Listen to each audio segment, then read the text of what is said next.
Hey guys, this is Mike with PDS Equipment here today to talk about print and cut on the Mimaki UCJV300 160. The information in this video will carry over to any Mimaki print and cut machine. So what I have found surveying my customers is very few customers know how to do print and cut where you do two types of cuts at once. What do I mean by that? What I mean is doing a half cut or perf cut around the outside and then doing what's called a kiss cut or a contour cut on the inside, where you can cut your sticker completely out and then come back and peel off the sticker when you're ready to apply it. As you can see, we just printed a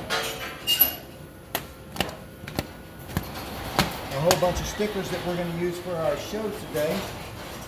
And if you take one of these guys and look at it, pops right out, and then when you're ready to apply it, you've got your kiss cut on the inside. So let's talk about how we can do this. First thing we have to do is create two different cut lines in our artwork. Let's talk about that.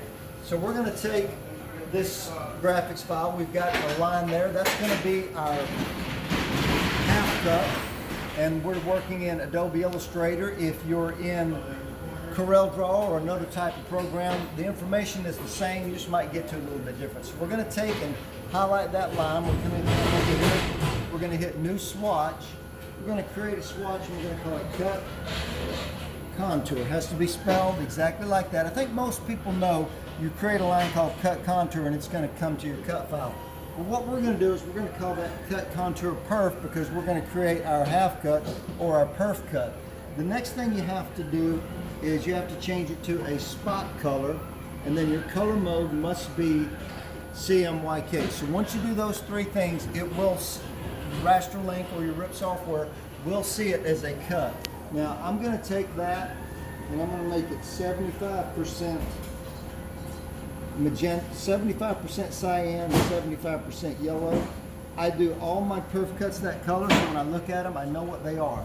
Now I'm going to cut inside. I've also got a cut right there that's right around the car. That's going to be my contour cut or my kiss cut. So now again, create new. I'm going to name it Cut Contour Kiss. I'm going to change it to a spot color, cmyk. And for those, I do 100% magenta. Again, the color doesn't matter. I just like to keep the same color for my cut and the same color for my kiss so that when I look at it, I'll know what I'm dealing with. So once we have this, we hit File, Save. Then we're going to come over here to Rasterlink, and we're going to open up that file. So we're going to hit File, Open.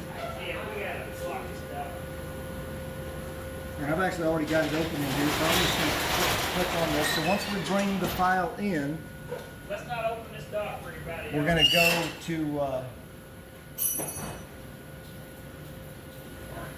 general print. So let me clarify real quick. There's 4 steps to creating cut lines. Number 1 is getting it right in your artwork. Number 2 is getting it set up in Rasterlink. Number 3 is getting the machine and Rasterlink talking to each other. And number 4 is physically setting your cut pressure on the machine. So we're going to go over all 4 steps. So now once we come into Rasterlink, we're going to hit Cut Edit. And that Cut Contour Kiss, we're going to go to User Definition, and we're going to call it Cut 1. Then we're going to click Apply. Then Cut Contour Perf, we're going to go to User Definition, Cut 2, and Apply. So now what's going to happen is Rasterlink is going to see those as 2 independent cut lines, and we can now assign 2 different results to the machine. So once we have set both of those up, we are now ready in Rasterlink, and the next step is to set up the machine so that they are talking to each other and the pressures are correct on the machine. We're going to do that in the next video. Thank you.